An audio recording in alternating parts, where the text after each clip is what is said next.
My name is Lynn Warburton. I wear a number of hats. I am managing partner of Emdoubleyu Communications and Design. We specialize in branding and communications for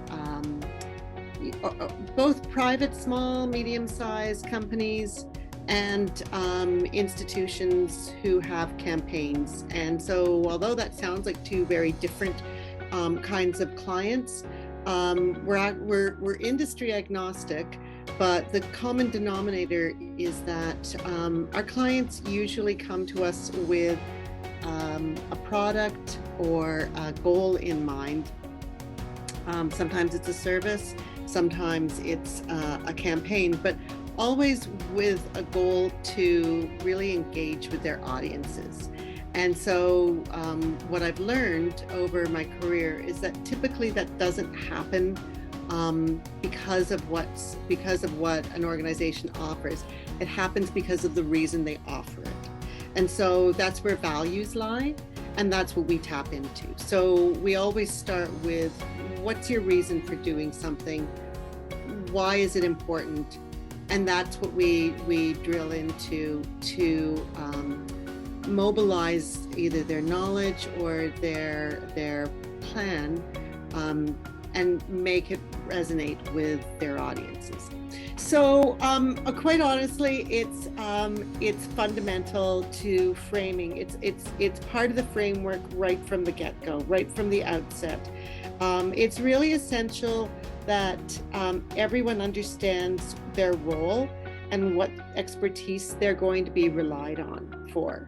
And so when you have collaboration, a really successful collaboration is, we've touched on this. It's recognizing what you do. It's also recognizing what you don't do.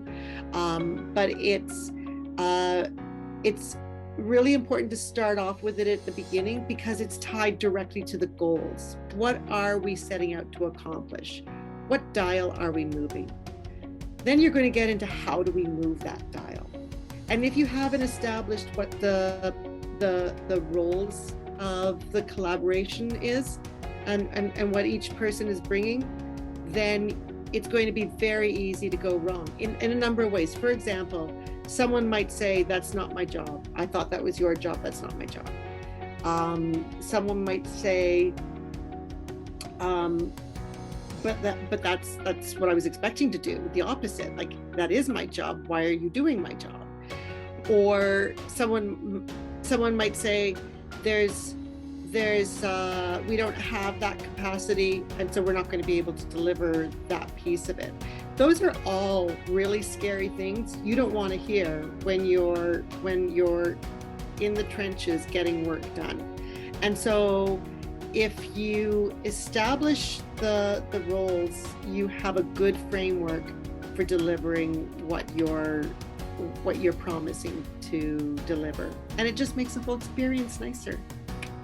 You know what I regret? I regret not pursuing business studies more. I did a business course and I thrived in marketing. So it wasn't completely foreign to me.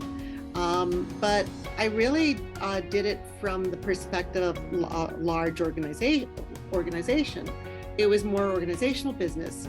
And so the small details of running a small business would have really been helpful to have understood those, to have understood even just the balance, like the amount of communications that I do versus the amount of business to run a communications firm is weighted differently to what I thought it was. Like, I always felt like if I didn't have my nose down doing paying work, that I wasn't working.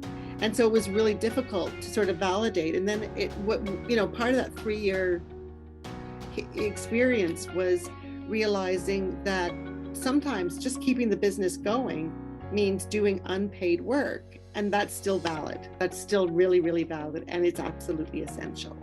And so once I kind of accepted that, I stopped beating myself up.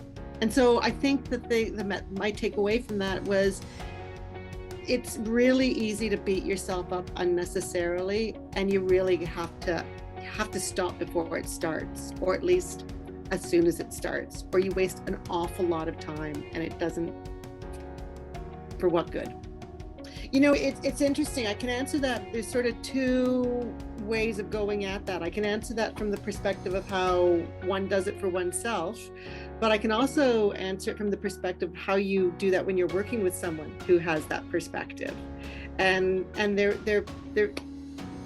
it's interesting because I think especially if you're an entrepreneur, you're probably pretty driven. Like, you probably have a strong sense of yourself and what you can and you want to accomplish. And so if you already have that kind of personality, odds are that you're a fairly high achiever and you have a high standard. And so it's very difficult to let go. You know you need to let go. You know you need to bring in other strengths that you don't have. But how do you let go enough so that you can trust someone else to deliver? Because if you're really invested, you're kind of letting go of your own self, and that's not an easy thing to do. And that's where humility really comes into it. That's where humility and vulnerability. The biggest thing I can say is that the sum of anything is usually so much greater than the parts. And so having an openness to playing with people, like, really honestly, throughout life, you have experiences, whether it's in a sandbox as a kid, or in projects in school, or in work that you develop as a team member, or whether it's a team that you pull together to create something and produce something. All across the board, at some point, you really have to look at who all the players are and recognize what everyone brings to the party. And not everybody is going to bring everything. And sometimes not everybody is going to bring everything you need. But always everyone can bring something that can move the dial. And so really having that perspective of what do we have, what are we moving?